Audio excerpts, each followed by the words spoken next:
was saved by his love divine.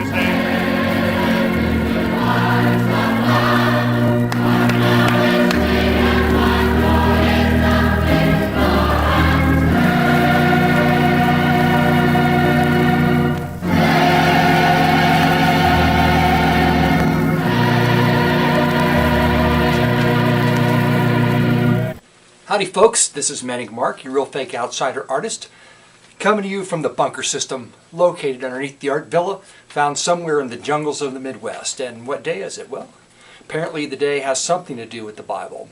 It's Manic Mark's Magical Musical Crusade. That's right, my Musical Crusade series. There are going to be more than one video and more than one painting and more than one crusading musical tune. And basically what I'm doing here is I've collected over a month or two a small stack of religious or gospel records from a variety of sources. And I feel like creating a series of paintings to go along with them. Records, the music is a great way, and the album covers, and it's a great way to inspire art. Now there are a number of ways I'm going to present these records.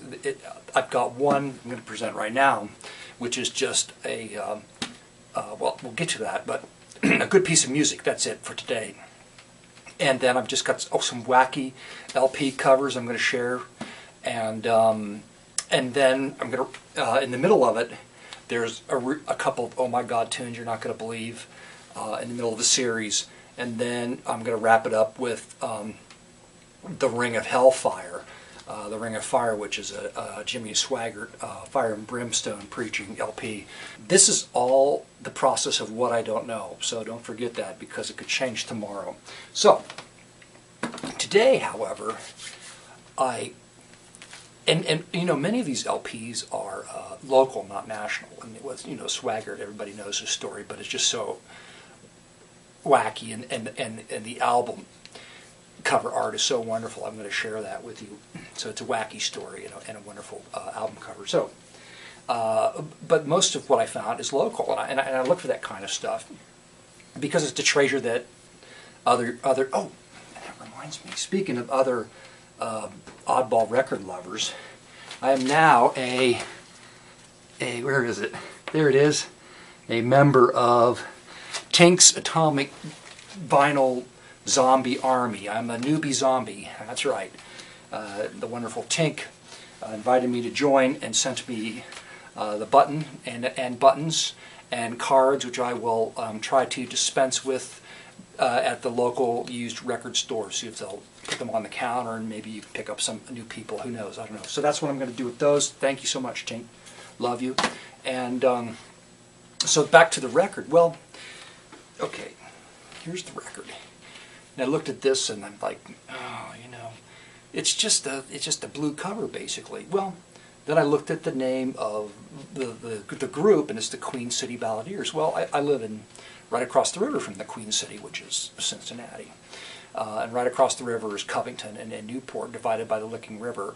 And then I live 14 miles out, basically in the country.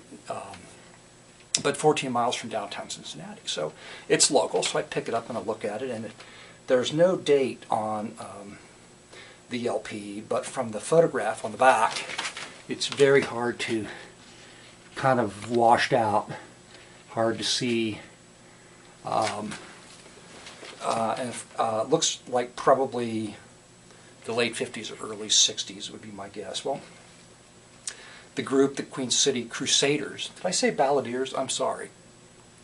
Queen City Crusaders. That's where I got the Manic Mark Magical Musical Crusades, okay, from the first LP. Queen City Crusaders. So, and they happen to be based out of a church in Newport. Now,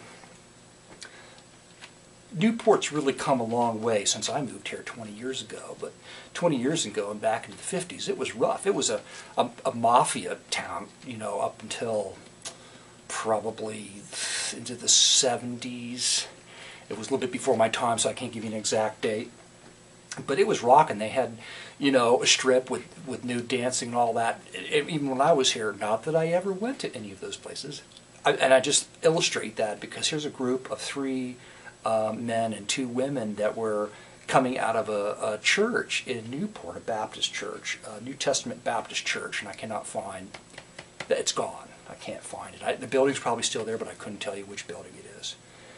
And their music is really fresh. I really enjoy it. Now, I'm just new to this, but most of the religious LPs I listen to, they just grind on, and much of them are overproduced, and they grind on. The Crusaders, they have a great sense of timing. It's kind of a bit rough, which is nice. They trade off vocals, and the rhythm is wonderful, and that electric guitar in the background, that sort of early twanging electric guitar. Usually I feature just, I like oddball records that are odd. I can't call this oddball. This is just, it's private, and I guess you could call it Jewel Records put it out, by the way, in Cincinnati, recorded in Cincinnati. And of course they're gone, but it's a private, I guess a private pressing, you can say. I'm still learning all the terms, but it's just, I think it's very well done, just in my sort of uneducated opinion. From what I've listened to so far, this is fresh and nice stuff. So there you go.